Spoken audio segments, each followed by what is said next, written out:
Monsieur le Vice-président, Monsieur le Ministre, Mesdames et Messieurs les députés, cette semaine, nous célébrons les 80 ans de la fin de la Seconde Guerre mondiale. Le 8 mai 1945, des dizaines de milliers de Françaises et Français marchaient sur les Champs-Élysées à Paris, submergés par la joie.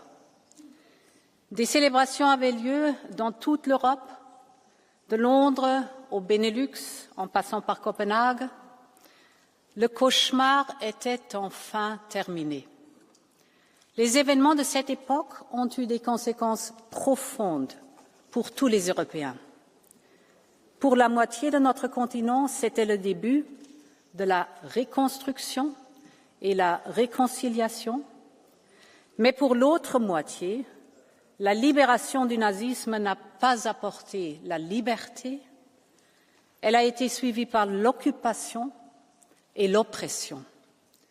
C'était un véritable tournant pour l'Europe. 80 years on, we stand at another decisive moment in the history of our continent.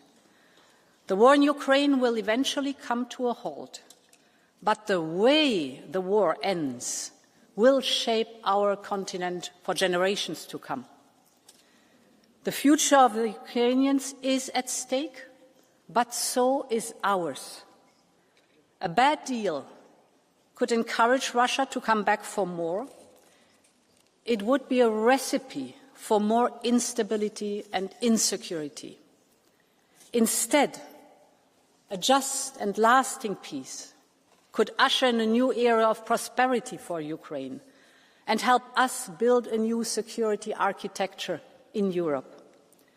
A just and lasting peace that ensures Ukraine's sovereignty, respects the territorial integrity, and upholds the European aspirations. This is the crossroad we face, and Europe has a huge stake. So we must do our utmost to strengthen Ukraine's hand. Because we've all seen how Russia negotiates. They bomb, they bully, they bury promises beneath rubble. Putin wants to force Ukraine to accept the unacceptable. So the task we face is to help Ukraine stand strong, defy Putin's intimidation, and engage in peace talks based on its own conditions.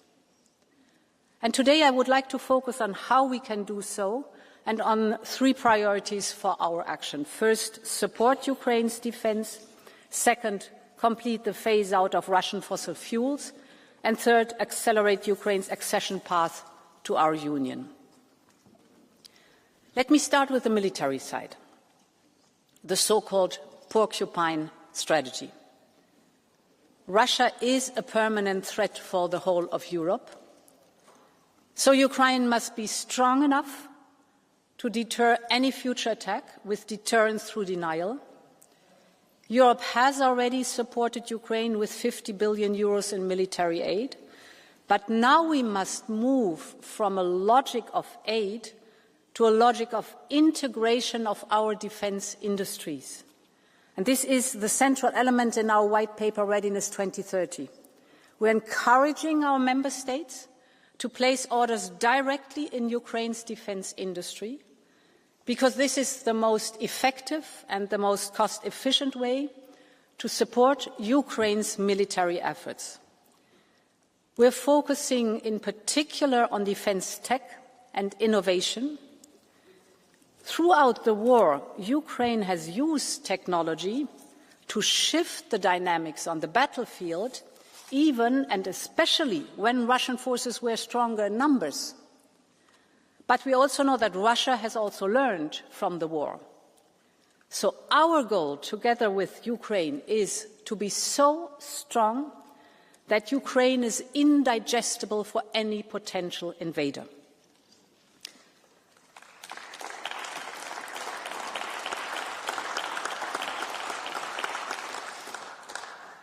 And, honourable members, as we support Ukraine, we must also continue to undermine Russia's ability to wage war. And this is my second point. Fossil fuel revenues remain a key source of funding for the Russian war machine. Let me give you two figures. At the beginning of the war, we spent 12 billion euros per month on Russian fossil fuels, 12 billion per month. Today we're down to 1.8 billion per month. So it's our core security interest to stop financing Putin's war chest. And for this we must stop spending billions on Russian energy imports.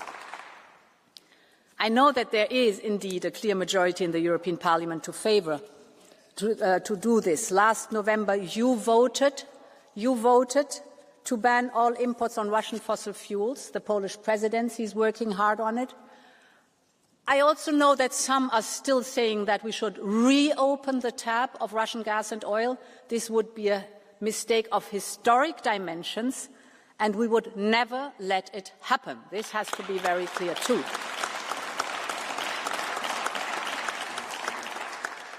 Russia has proven time and again that it is not a reliable supplier. Putin has already cut gas flows to Europe in 2006, 2009, 2014, 2021 and throughout the war. How many times before they learned the lesson? Dependency on Russia is not only bad for our security, but also for our economy. Our energy prices cannot be dictated by a hostile neighbour. So good news is we have achieved incredible progress since the start of the war. That is the dimension. 12 billion per month at the beginning, now down to 1.8 billion. Thanks to energy savings, thanks to renewables, we have already cut our gas imports from Russia by 60 BCM per year. And thanks to our partners, we have diversified away from Russia. We have not forgotten in the energy crisis how the United States immediately stepped in with LNG, and how we received additional pipeline gas from Norway, and how countries that are further away, like Japan and South Korea, worked very closely with us on global markets to ensure our immediate energy security. And indeed, if you put it in percentage numbers, we went from 45% of our gas imports coming from Russia down to 13% now. We went from 1 in 5 barrels of oil from Russia down now to 1 in 50 barrels of oil, a 10-fold reduction. But we have to go on further. We also have to admit that we see since the beginning of last year that energy imports from Russia have slightly bounced back. So we need a final push to phase out Russian fossil fuels. And this is the goal of yesterday's roadmap that we presented. As part of it, we will propose a ban on new contracts with Russia. We will as well put a ban on imports on the spot market by the end of 2025, the latest. So ban the contracts, ban the spot market for Russian fossil fuels. We will work to ban all remaining imports from Russian gas, both pipeline and LNG, by no later than the end of 2027.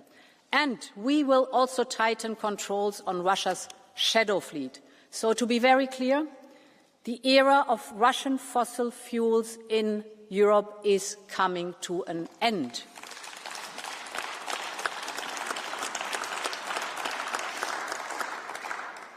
Honourable members, my last point is that we must accelerate Ukraine's path towards membership of our Union. It isn't just Ukraine's aspiration. Accession to the European Union can be the strongest security guarantee.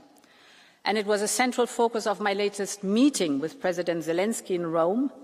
We're working hard with Ukraine to open the first cluster of accession talks and to open all clusters in 2025.